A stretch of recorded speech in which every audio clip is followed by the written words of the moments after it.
Hello friends, welcome to our YouTube channel. In this video I'm gonna tell you about how to fix your hanging problem in your Poco smartphone. Before watching this video, if you have not subscribed to our YouTube channel, then subscribe to it and like our video.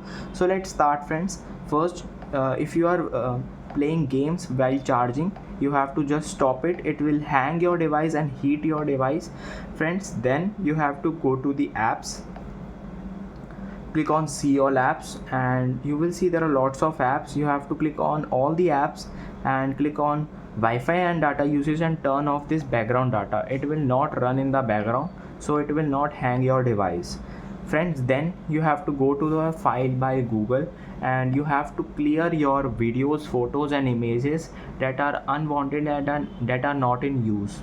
You just delete it and it will release. You have to just release some storage to not hang your device. Then you have to give a update, and if there is an update in your smartphone, your like system update it is showing, or any type of update, you have to just click on update and you have to do it.